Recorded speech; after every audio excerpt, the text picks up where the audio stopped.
శుక్లాం బ్రహ్మ విచారసార పరమామాద్యాం జగద్వ్యాపినీం వీణా పుస్తకధారిణీం అభయదాం జాడ్యాంధకారాపహాం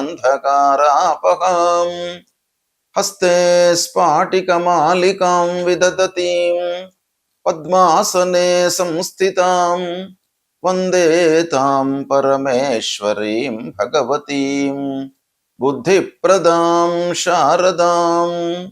శ్రీ మహాగణాధిపతయే నమః. శ్రీ మహాసరస్వత్యై నమః. శ్రీ గురుభ్యో నమః.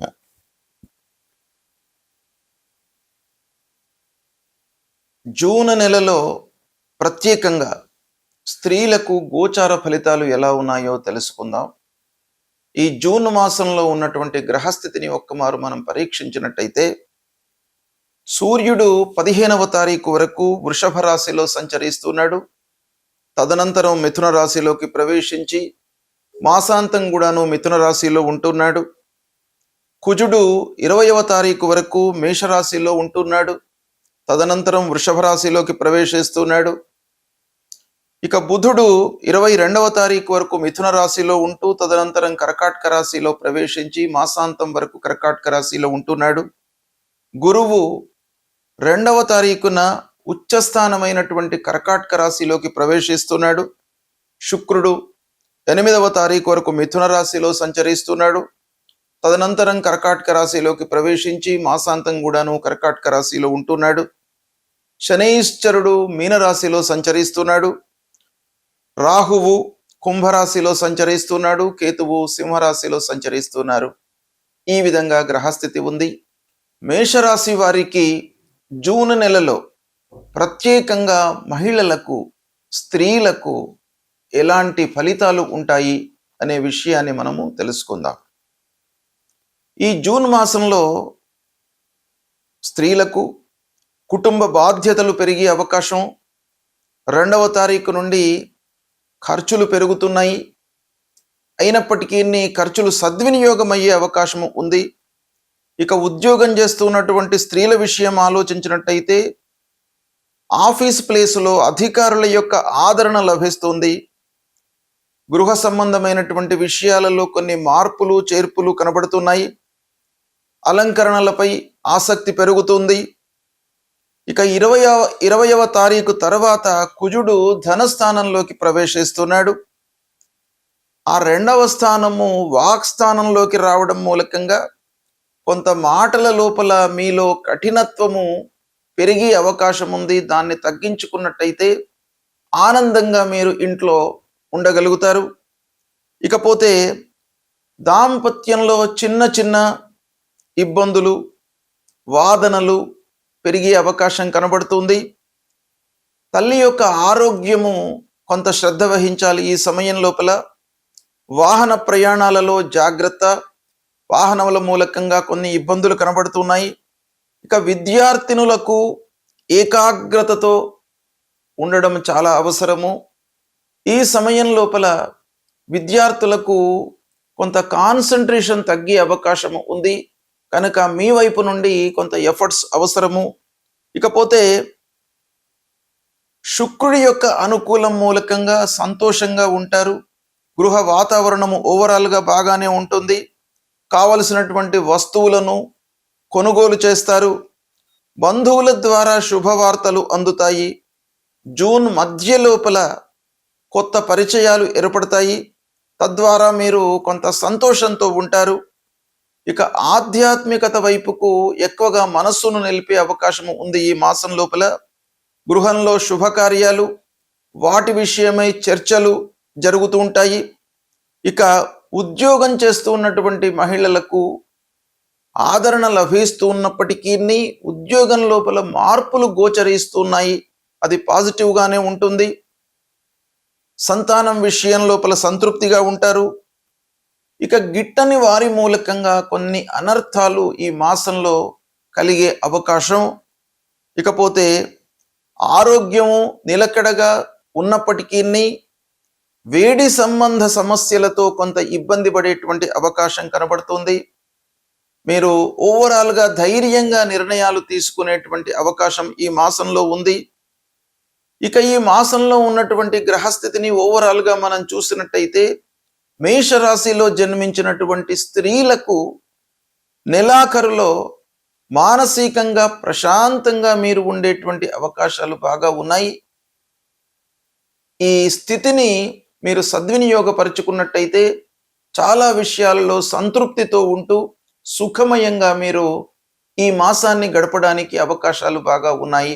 ఈ మాసంలో ఉన్నటువంటి గ్రహస్థితి మూలకంగా శుభస్థానాలలో సంచరిస్తున్నప్పుడు శుభ ఫలితాలను గ్రహాలు ఇస్తాయి. అయితే దుస్థానాలలో సంచరిస్తున్నటువంటి సమయం లోపల ప్రధానమైనటువంటి గ్రహములు గురువు, శని, రాహువు, కేతువు, సూర్యుడు, అంగారకుడు, ఇలా ఈ గ్రహములు దుస్థానాలలో సంచరిస్తున్నప్పుడు వాటి యొక్క ప్రభావము నెగిటివ్గా ఉంటుంది. కాబట్టి మనము పరిహారాలు చేసుకోవాలి. అంటే ముఖ్యంగా మనము పరిహారము అనంటే మనము ఏం చేయగలము అనేటువంటిది కూడాను కర్మకు సంబంధించినటువంటి విషయాలు. ముఖ్యంగా శని ప్రతికూలంగా ఉన్నప్పుడు మనం చేసేటువంటి పని మూలకంగా ఫలితం అనేటువంటిది ఆధారపడి ఉంటుంది. కాబట్టి మనము చేసేటువంటి పనులను కూలంకషంగా ఆలోచిస్తూ పూర్వాపరాలను క్షుణ్ణంగా తెలుసుకొని ప్రారంభించడము, అనవసరమైనటువంటి విషయాలను చర్చించకుండా ఉండడము, ఇలాంటివి చేస్తూనే భగవంతుడి యొక్క అనుగ్రహం కొరకై మనము స్తోత్ర పారాయణాలు, పూజలు, జపాలు, దాన ధర్మాలు, ఎవరికైతే అవసరము ఉందో బీదలకు, కూలీలకు, నిమ్న స్థితిలో ఉన్నటువంటి వాళ్లకు సహాయ సహకారాలు చేయడము, ఇవన్నీ కూడాను పరిహారం కిందికి వస్తాయి. పరిహారము అనగానే మనము జపం చేస్తూ కూర్చోవడం కాదు, అన్నీ కూడాను మనకు పరిహారం కిందికే వస్తాయి. అయినంత మట్టుకు బీదలకు మనం సహాయం చేయడం, చదువుకునేటువంటి విద్యార్థులకు, విద్యార్థినులకు పుస్తకాలు ఇవ్వడం, లేదా వస్త్రదానం చేయడం, వాళ్లకు మంచి సంస్థలో చేర్పించడానికి మనకు తెలిసినటువంటి ఆలోచనను పాస్ ఆన్ చేయడం, సహాయం చేయడం, ఇలాంటివన్నీ కూడాను పరిహారమే. కనుక పరిహారాలు ఈ విధంగా కూడాను మనం చేయవచ్చును. సమాజానికి ఉపయోగపడేటువంటి విషయాలపై మనం మనస్సు నిలుపుతూ అందరికీ సహాయం చేయాలి. తర్వాత దైవభక్తి కొరకై శని ప్రధానంగా మనకు ప్రతికూలంగా ఉన్నప్పుడు శనీశ్వరుడి యొక్క మూలమంత్రం నీలాంజన సమాభాసం రవిపుత్రం యమాగ్రజం ఛాయా మార్తాండ సంభూతం తం నమామి శనీశ్వరం అనేటువంటి మూలమంత్రాన్ని ప్రతినిత్యం చదువుకోండి. హనుమాన్ చాలీసా చదవండి. ఆంజనేయ స్వామి దేవాలయానికి వెళ్ళండి, ఆ శని ప్రభావం తగ్గుతుంది. నువ్వుల నూనెతో అభిషేకం చేయండి. నల్లటి వస్త్రము, ఇనుప ముక్క ఇవి దానంగా ఇవ్వండి. అన్నదానం చేయండి. ఇక గురువు కొరకై గురు ప్రీత్యర్థమై తల్లిదండ్రులను సేవించండి. పెద్దలను సేవించడము, గురు దర్శనాలు చేసుకోవడము, దక్షిణామూర్తి స్తోత్ర పారాయణము, గురు చరిత్రను చదువుకోవడము, దేవానాంచ ఋషీణాంచ గురుంకాంచన సన్నిభం వందనీయం త్రిలోకానాం తం నమామి బృహస్పతిం అనేటువంటి మూలమంత్రాన్ని ప్రతినిత్యం కూడాను చదువుకోవడము, ఇవి చేసినట్టయితే మీకు గురువు అనుగ్రహం లభిస్తుంది. ఇక రాహుకేతువుల ప్రీత్యర్థమై మీరు అమ్మవారిని కొలవండి. అమ్మవారి దేవాలయానికి వెళ్ళండి. గణపతిని నిత్యం కూడాను మీరు కొలవండి. గణపతి స్మరణ చేయడము, గణపతిని దర్శించుకోవడం మూలకంగా మీరు చేసేటువంటి కార్యక్రమాలలో ఆలస్యం కానీ ఆటంకాలు కానీ రాకుండా ఉంటాయి. కాబట్టి గణపతిని, అమ్మవారిని మీరు పూజించండి. ఇక సూర్య భగవానుణ్ణి కూడాను మీరు ప్రతినిత్యం ఆరోగ్యం విషయమై, ఆరోగ్యమే మహాభాగ్యం గనక మనిషి అన్నీ కూడాను అనుభవించాలి అనంటే మనకు ఆరోగ్యం బాగా ఉండాలి. కాబట్టి గ్రహస్థితితో నిమిత్తం లేకుండా సూర్య భగవానుడికి ప్రతినిత్యం కూడాను మీరు నమస్కారం చేసుకోండి. 12 సార్లు సూర్యుడికి నమస్కారం చేయండి. అర్ఘ్యప్రదానం చెయ్యండి. తద్వారా సూర్యుడి యొక్క అనుగ్రహం మూలకంగా మీకు ఆరోగ్యం బాగా ఉంటుంది.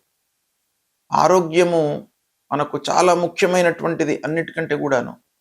కాబట్టి ఆ సూర్యనారాయణుడి యొక్క అనుగ్రహము మీకు ఉండాలి.